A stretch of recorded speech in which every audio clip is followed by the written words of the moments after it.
ভিডিওতে আমরা অষ্টম শ্রেণী দ্বিতীয় পর্যায়ক্রমিক মূল্যায়নের গণিতে 14 নম্বর স্কুলের অঙ্কগুলো দেখব। একের আয়তে দিয়েছে এর 30% সমান বি এর 40% সমান সি এর 50% হলে a:b:c সমান কত। তো প্রথমে এর 30% সমান বি এর 40% নিলাম, তাহলে 30a/100 আর 40b/100, 100 কেটে গেল, তাহলে 30a সমান 40b, 0টাও কেটে গেল, তাহলে 3a সমান 4b, তাহলে a/b সমান 4/3, অর্থাৎ a:b সমান 4:3। আবার b এর 40% এবং সি এর 50% নিলাম, তাহলে 40b/100 আর সমান 50c/100, 100 কেটে গেল, তাহলে 40b সমান হচ্ছে 50c, শূন্যগুলো কেটে গেল, 4b সমান 5c, তাহলে b/c সমান 5/4, অর্থাৎ b:c সমান 5:4। তো এবার এগুলো আমরা মাঝের মানে এই পরপদগুলোকে একই করে নিলাম। যেমন হচ্ছে ধরো 4:3টাকে 5 দিয়ে গুণ করে নিলাম, 20:15, আর 5:4কে 3 দিয়ে গুণ করে 15:12, তাহলে এই দুটোরই হচ্ছে তোমার এখানে এটা 15, এখানেও এটা 15 হয়ে গেল, তাহলে a:b:c সমান 4 × 5 3 × 5 4 × 3, তার মানে 20:15:12।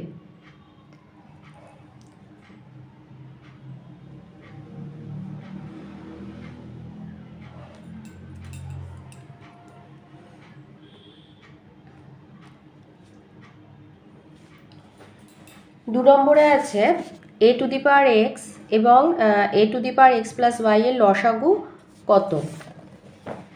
আচ্ছা, a⁴x সমান a⁴x-ই রাখলে, আর a⁴x + y সমান a⁴x × a⁴y লিখলাম।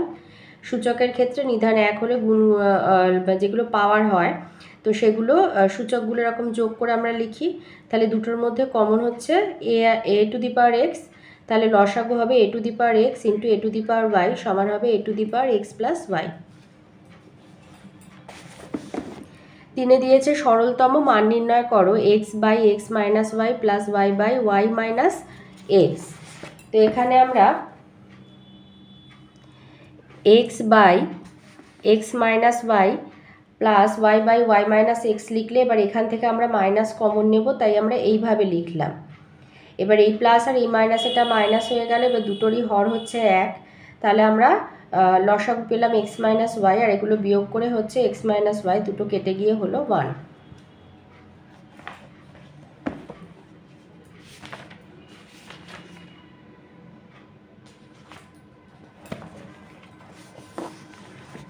চারের দাগে আসি। চারের দাগে ছবিতে দিয়েছে AB সমান AC, তাহলে আমরা উপপাদ্য থেকে শিখেছি যে AB সমান AC, ত্রিভুজে দুটো বাহুর দৈর্ঘ্য সমান হলে সেই বাহু সংলগ্ন কোণগুলোও সমান হয়।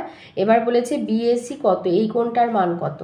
আবার এখানে দেখো ABC ত্রিভুজের BC বাহুকে D পর্যন্ত বাড়ানোর ফলে যে বহিস্থ কোণ হয়েছে সেটা হচ্ছে 115 ডিগ্রি, তাহলে এখানে ACD হচ্ছে 115, আবার ACD আর ACB এই দুটো কোণ মিলে হয় 180, তাহলে 180 থেকে 115 বিয়োগ দিলে আমরা পেয়ে যাব C কোণের মান। C কোণের মান পেয়ে যাওয়া মানেই হচ্ছে B কোণের মান, আর ত্রিভুজের তিনটে কোণের সমষ্টি হচ্ছে 180, তাহলে B আর C যোগ করে তা 180 থেকে বিয়োগ দিলেই এ কোণের মান পেয়ে যাব।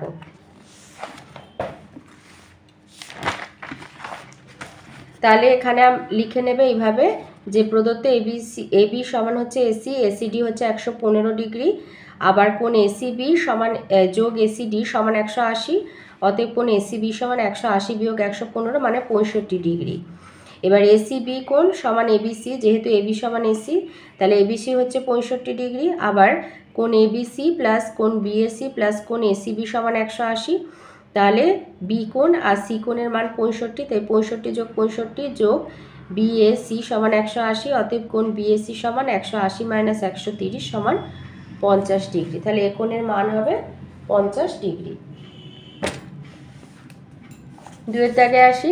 দুয়ের আয়তে দিয়েছে একটি গ্রামে 36 জন লোক প্রতিদিন 6 ঘন্টা করে কাজ করে 8 দিনে 120 মিটার রাস্তা তৈরি করতে পারেন। আরও 6 জন লোক কাজটির সঙ্গে যুক্ত হলো, আর দৈনিক কাজের পরিমাণ 2 ঘন্টা করে বাড়ানো হলো।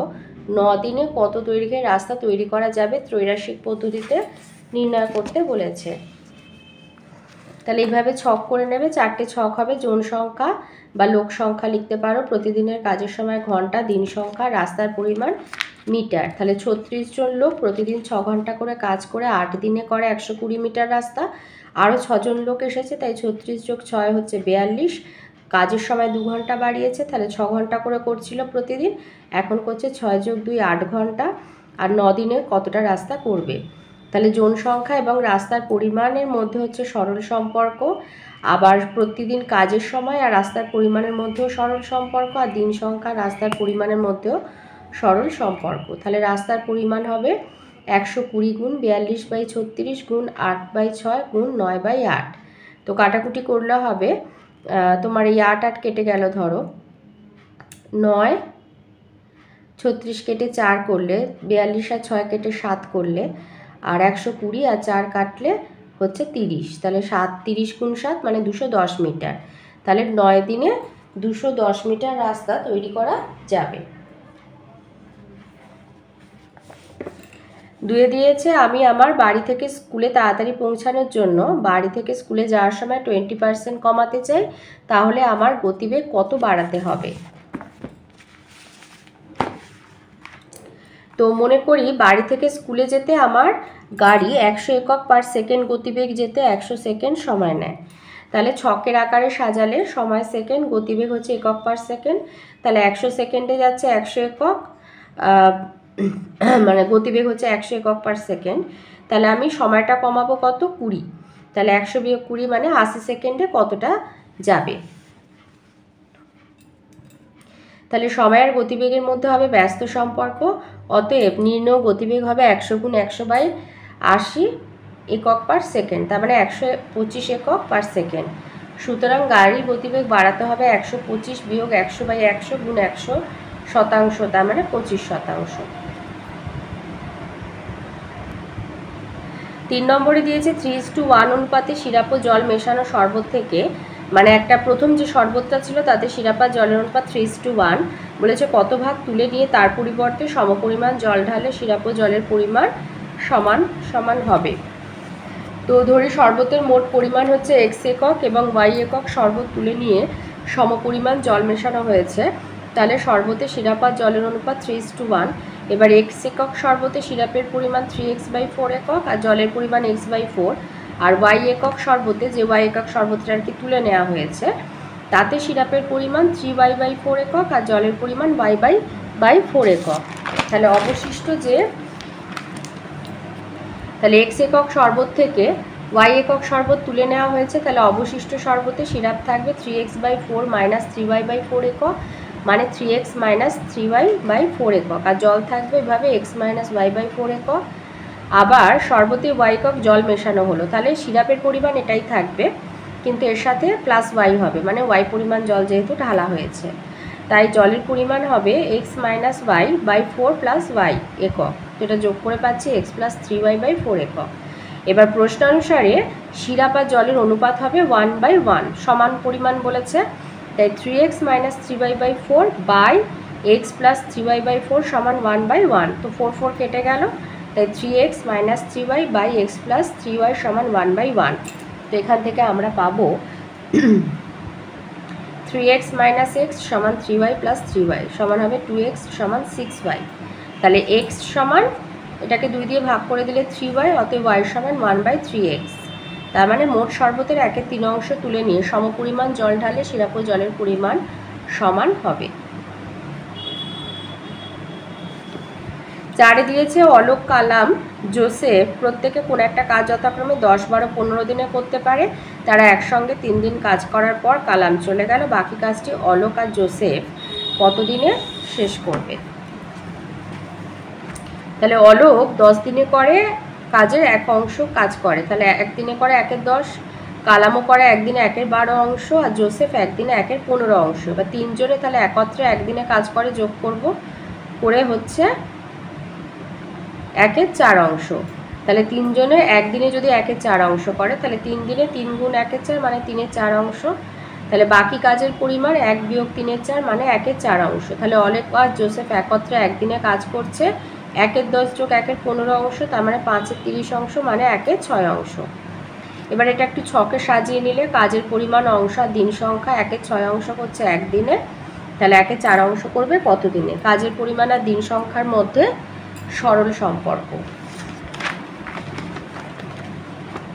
তাহলে নির্ণয় দিন সংখ্যা সমান 1-এর 4 ভাজিতক 1-এর 6, তার মানে হচ্ছে 3-এর 2, 6/4 মানে 3-এর 2 অর্থাৎ 1 পূর্ণ 1-এর 2 দিনে। তাহলে বাকি কাজটা অলকা জোসেফ 1 পূর্ণ 1-এর 2 দিনে শেষ করবে। এবারে আসি 3-এর আইতে লসাগু নির্ণয় করতে বলেছে। তো এই অঙ্কটা অনেকবার এসেছে, এটা ভালো করে করবে। তো এটাকে আমি একটু এই সংখ্যামালাটাকে একটু সাজিয়ে নেবো, a² - b² + 2bc - c²। এবার a স্কোয়ারটা লিখলাম আর এখানে মাইনাস কমন নিয়ে ব্র্যাকেটের মধ্যে নিতে সব চিহ্ন পাল্টে গিয়ে b² - 2bc + c² হলো।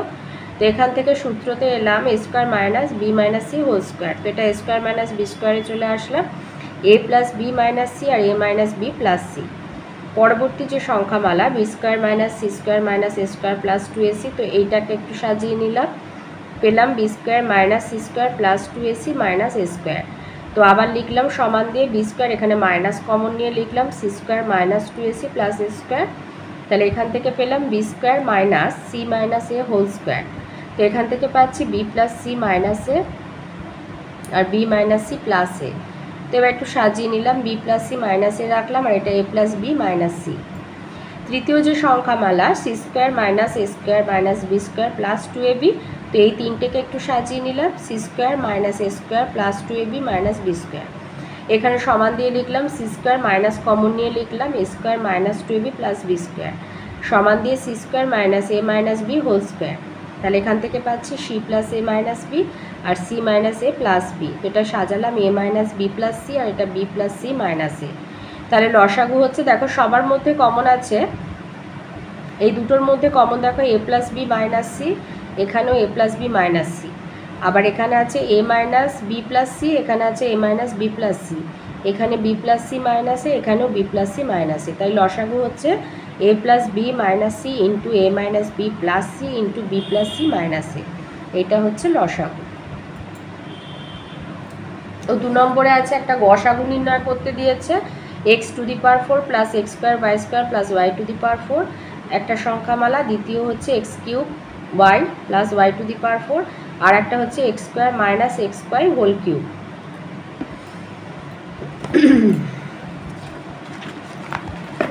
তো প্রথম যে সংখ্যামালাটা দিয়েছে সেটার একটু মিডিল টার্ম ফ্যাক্টর করার চেষ্টা করলাম। তো x² whole square + 2x² y² + x² y²। তো এই দুটো হচ্ছে সদৃশ পদ। তো এটা +2x² y², এটা -x² y²। তো এদের মধ্যে কাজ হলে আবার আমরা কিন্তু এই +x² y² চলে আসবো। তো এখান থেকে আমরা একটা সূত্র আসছি, সেটা হচ্ছে a + b হোল স্কোয়ারের সূত্র। তো x² + y² whole square -xy whole square. এবার a² - b² চলে যাবে, x² + xy + y² আর x² - xy + y²। দ্বিতীয় যে সংখ্যামালা, এখান থেকে y কমন নিতে পেলাম x³ y into x³ + y³। তো a³ + b³ এর সূত্রে গেলাম, y into x + y into x² - xy + y²। এটা আমাদের গসাগু বের করতে হবে। আর এখান থেকে আমরা এক্সটা এইভাবে কমন নিলাম, তাহলে বাইরে বার করতে হলে x³ into x - y whole cube. তো সবার মধ্যে কমন কিছুই নেই, তাই জন্য গসাগু হলো শুধু 1, গসাগু শুধু 1 লিখে দেবে। 4-এ আছে একটা আইতে আছে উৎপাদকে বিশ্লেষণ করো, যে কোনো একটা করতে হবে, আর একটা হচ্ছে সরল মান সরল করতে দিয়েছে।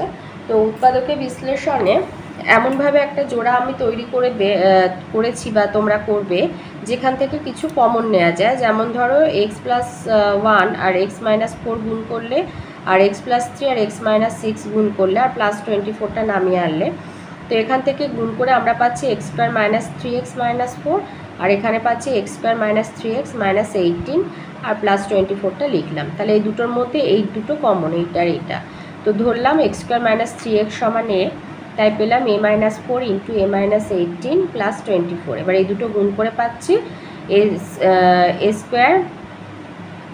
18a - 4a +72 +24। তো এই দুটো যোগ করে পেলাম 96। তো এবার এই সংখ্যামালাটার মিডিল টার্ম ফ্যাক্টর করব, 16×6 = 96 হয়, আর 16×6 যোগ করলে 22 হয়। তো এখান থেকে কমন নিয়ে আমরা পাচ্ছি a-6 ইন্টু a-16। এখন a সমান x স্কোয়ার মাইনাস 3x বসিয়ে পাচ্ছি x square minus 3x minus 6 আর x square minus 3x minus 16। তো এদের আর মিডিল টার্ম ফ্যাক্টর করা যাচ্ছে না, তো এটাই হচ্ছে অ্যান্সার।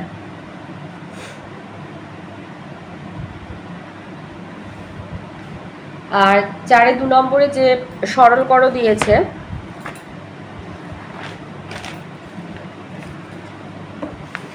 প্রথমে 1/x মাইনাস 1 আর 1 প্লাস 1/x প্লাস 1 এই দুটো নিলাম আর এদেরকে এমনি নামিয়ে রাখলাম।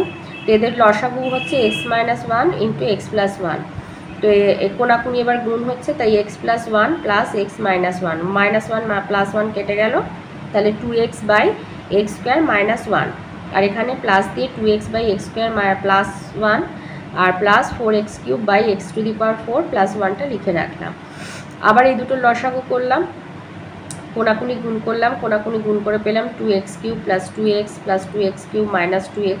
তো এই দুটো সদৃশ পদ কেটে গেল, এই দুটো গুণ করে স্কোয়ার মাইনাস বি স্কোয়ারের সূত্রে পেলাম x to the power 4 minus 1, আর এই দুটো যোগ করে পেলাম 4x cube by x to the power 4 minus 1, আর এদিকে আছে আমাদের plus 4x cube by x to the power 4 plus 1। তো আবার এই দুটো লসাগু করলাম, কোনাকুনি গুণ করে এখান থেকে পাচ্ছি 4x two the power 7 plus 4x cube plus 4x two the power 7 minus 4x cube. তো এই দুটো কেটে দিলাম, এই দুটো যোগ করে হলো 8x টু দি পাওয়ার 7, আর এটা স্কোয়ার মাইনাস বি স্কোয়ারের সূত্রে গিয়ে আমরা পাচ্ছি x two the power 8 minus 1। এটা হচ্ছে অ্যান্সার। এবারে তোমাদের উপপাদ্য করতে হবে, 5-এর দাগে যে কোনো একটা উপপাদ্য তোমাদের করতে হবে। তো আইতে রয়েছে যে প্রমাণ করো একটা ত্রিভুজে কোন একটা বাহুকে বর্ধিত করলে যে বহিস্থ কোণ উৎপন্ন হয় সেটির পরিমাণ অন্তস্থ বিপরীত কোণ দুটির পরিমাণের যোগফলের সমান। এটা তোমাদের বইয়ের 145 পাতাতে রয়েছে। 145 পাতাতে উপপাদ্য 7 নম্বর উপপাদ্য এটা। তো এইভাবে আঁকবে, প্রদত্ত মানে দেয়া আছে এবিসি হচ্ছে একটা যে কোনো ত্রিভুজ নিলাম এবং বিসি বাহুকে ডি পর্যন্ত বর্ধিত করলাম, এর ফলে বহিস্থ কোণ এসিডি এবং অন্তস্থ বিপরীত কোণ দুটি এবিসি আর বিএসি উৎপন্ন হলো। এবার প্রামাণ্য প্রমাণ করতে হবে যে কোণ এসিডি সমান কোণ এবিসি প্লাস কোণ বিএসি। এবার অঙ্কন হচ্ছে ত্রিভুজ এবিসি এর এসি বিন্দু দিয়ে এবি বাহু সমান্তরাল সরলরেখা অংশ সিপি অঙ্কন করলাম। প্রমাণ হচ্ছে এবি সমান্তরাল সিপি এবং বিডি যখন ছেদক তাহলে কোণ পিসিডি অনুরূপ হচ্ছে কোণ এবিসি, এটা 1 নম্বর। আবার এবি যখন সমান্তরাল সিপি আর এসি যখন ছেদক তখন কোণ এসিপি সমান একান্তর কোণ বিএসি, এটা 2 নম্বর। 1 আর 2 যোগ করে তাহলে পাচ্ছি কোণ পিসিডি প্লাস কোণ এসিপি সমান কোণ এবিসি প্লাস বিএসি। অতএব কোণ এসিডি সমান হচ্ছে এবিসি প্লাস বিএসি। তাহলে ত্রিভুজ এবিসি এর বিসি বাহুকে ডি পর্যন্ত বর্ধিত করায় যে বহিস্থ কোণ এসিডি উৎপন্ন হয়েছে তার পরিমাপ অন্তস্থ বিপরীত কোণ দুটো এবিসি আর বিএসি এর পরিমাপের সমষ্টির সমান প্রমাণিত। 5-এ 2 নম্বরে রয়েছে প্রমাণ করতে বলেছে যে একটা ত্রিভুজে দুটো কোণের পরিমাণ সমান হলে তাদের বিপরীত বাহুগুলোর দৈর্ঘ্য সমান হবে। এটা রয়েছে বইয়ের 93 পাতায়। 93 পাতা, এটা হচ্ছে উপপাদ্য 6 নম্বর উপপাদ্য। তাহলে যে কোনো প্রমাণ করি যে একটি ত্রিভুজে দুটো কোণের পরিমাণ সমান হলে বিপরীত বাহুগুলোর দৈর্ঘ্য সমান হবে। তো এই ছবিটা আঁকবে। প্রদত্ত হচ্ছে এবিসি ত্রিভুজের কোণ এবিসি সমান হচ্ছে এসিবি। প্রামাণ্য হচ্ছে ত্রিভুজ এবিসি এর সমান পরিমাপের দুটি কোণ এবিসি আর এসিবি এর বিপরীত বাহুর দৈর্ঘ্য সমান, অর্থাৎ এবি সমান এসি। এবার অঙ্কন হচ্ছে বিএসি এর সমদ্বিখণ্ডক এডি অঙ্কন করলাম যা বিসি বাহুকে ডি বিন্দুতে ছেদ করলে। এবার প্রমাণ হচ্ছে ত্রিভুজ এবিডি আর ত্রিভুজ এসিডি এর মধ্যে কোণ বিএডি সমান হচ্ছে কোণ সিএডি, কারণ এডি হচ্ছে বিএসি এর সমদ্বিখণ্ডক। এই যে এডি, এই কোণটার সমদ্বিখণ্ডক। এডি হচ্ছে ত্রিভুজটা সাধারণ বাহু, আর কোণ এবিডি সমান এবিডি বি কোণ সমান সি কোণ, এটা প্রদত্ত দেওয়া হয়েছে। তাহলে এবিডি ত্রিভুজ আর এসিডি ত্রিভুজ দুটো হচ্ছে সর্বসম, অর্থাৎ কোন কোন বাহু সর্বসম তার শর্তানুসারে। তাহলে অতএব এবি সমান এসি সর্বসম ত্রিভুজে অনুরূপ বাহুগুলো সমান হয় প্রমাণিত। তাহলে যে কোনো দুটো উপপাদ্য দেবে, যে কোনো একটা করতে হবে। এবার 6-এর দাগে আছে প্রয়োগ। 6-এর আয়তে দিয়েছে এবিসি ত্রিভুজের এবিসি একটা সমকোণী সমদ্বিবাহু ত্রিভুজের এবি হচ্ছে অতিভুজ, কোণ বিএসি এর সমদ্বিখণ্ডক এডি বিসি বাহুকে ডি বিন্দুতে ছেদ করে, প্রমাণ করতে হবে এসি প্লাস সিডি সমান হচ্ছে এবি। এবিসি সমকোণী সমদ্বিবাহু ত্রিভুজের এবি হচ্ছে অতিভুজ। এবার বিএসি এর সমদ্বিখণ্ডক বিএসি, এই যে এডি, বিসি বাহুকে ডি বিন্দুতে ছেদ করেছে, প্রামাণ্য এসি প্লাস সিডি সমান হবে এবি। এটা প্রমাণ করতে হবে। অঙ্কন হচ্ছে ডি বিন্দু থেকে এবি বাহুর ওপরে ডি লম্ব আঁকা হলো, ই কোণটা মানে 90 ডিগ্রি। প্রমাণ হচ্ছে এবিসি একটি সমকোণী সমদ্বিবাহু ত্রিভুজ আর এবি হচ্ছে অতিভুজ। অতএব কোণ বিসিএ 90 ডিগ্রি এবং বিসি সমান হচ্ছে এসি, সমকোণী যেহেতু সমদ্বিবাহু বলেছে, এবং সিএবি আর এবিসি সমান দুটোই হচ্ছে 45 ডিগ্রি। এখন ডিসিএ এই ত্রিভুজটা আর ডিএ এই দুটো ত্রিভুজের মধ্যে হচ্ছে তুলনা। তাহলে ডিসিএ সমান হচ্ছে ডিএ, প্রত্যেকের মান 90, আবার ডিএসি সমান ডিএই, যেহেতু বিএসি সমদ্বিখণ্ডক হচ্ছে এডি, আবার এডি হচ্ছে উভয় ত্রিভুজের সাধারণ বাহু। তাহলে ডিসিএ ত্রিভুজ আর ডিএ ত্রিভুজ দুটো সর্বসম, এএস সর্বসমতার শর্তানুযায়ী। অতএব সিডি সমান ডিএ এবং এসি সমান এই। সর্বসম ত্রিভুজে দুটি অনুরূপ বাহুর দৈর্ঘ্য সমান হয়, এটা 2। এখন ত্রিভুজ বিডিই, এই যে বিডিই মানে এই ত্রিভুজে ডিইবি 90 ডিগ্রি অঙ্কনানুসারে, আর কোণ ডিবিই 45 ডিগ্রি, এই কোণটা 45।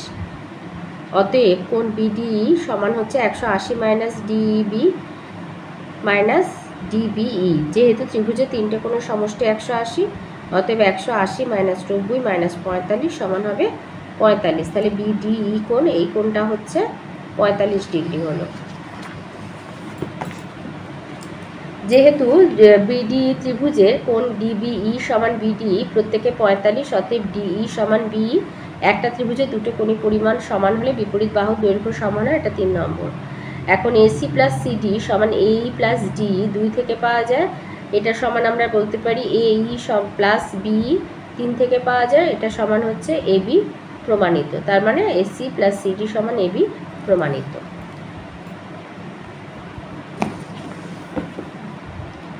6-এর 2 নম্বর বলেছে ত্রিভুজ এবিসি এর কোণ এবিসি এবং এসিবি এর অন্তঃসমদ্বিখণ্ডক দ্বয় ও বিন্দুতে মিলিত হয়, প্রমাণ করো যে কোণ বিওসি সমান 90 ডিগ্রি প্লাস বিএসি কোণ বিএসি বাই 2। আচ্ছা, 6-এর 2 নম্বর প্রয়োগের জন্য এই ছবিটা তোমরা আঁকবে আর লিখবে যে ত্রিভুজ এবিসি এর কোণ এবিসি আর কোণ এসিবি এর অন্তঃসমদ্বিখণ্ডক দ্বয় ও বিন্দুতে মিলিত হয়েছে, প্রামাণ্য কোণ বিওসি সমান 90 ডিগ্রি প্লাস 1/2 ইন্টু কোণ বিএসি। এবার প্রমাণ হচ্ছে এবিসি ত্রিকোণের অন্তঃসমদ্বিখণ্ডক হচ্ছে বিও, তাই কোণ এবিও সমান হচ্ছে ওবিসি, বা কোণ এবিসি সমান 2 ওবিসি। আবার এসিবি এর অন্তঃসমদ্বিখণ্ডক হচ্ছে সিও, তাই কোণ এসিও সমান কোণ ওসিবি, বা কোণ এসিবি সমান 2 গুণ কোণ ওসিবি, এটা 2 নম্বর। আর আগের ওটা ছিল এবিসি সমান 2 গুণ ওবিসি, এটা 1 নম্বর। এখন এবিসি এর কোণ এবিসি এসিবি আর বিএসি হচ্ছে 180, এটা 3 নম্বর। আবার ত্রিভুজ ওবিসি এর ওবিসি মানে হচ্ছে এই ত্রিভুজটা, ওবিসি প্লাস ওসিবি বিওসি সমান 180, আর তাহলে 1/2 ABC plus 1/2 ACB plus BOC কোণ সমান 180, 1/2 থেকে পাওয়া যাচ্ছে, তাহলে 1/2 কমন নিলে এবিসি প্লাস এসিবি 1/2 গুণ কোণ এবিসি প্লাস এসিবি আর প্লাস বিওসি সমান 180। আবার আমরা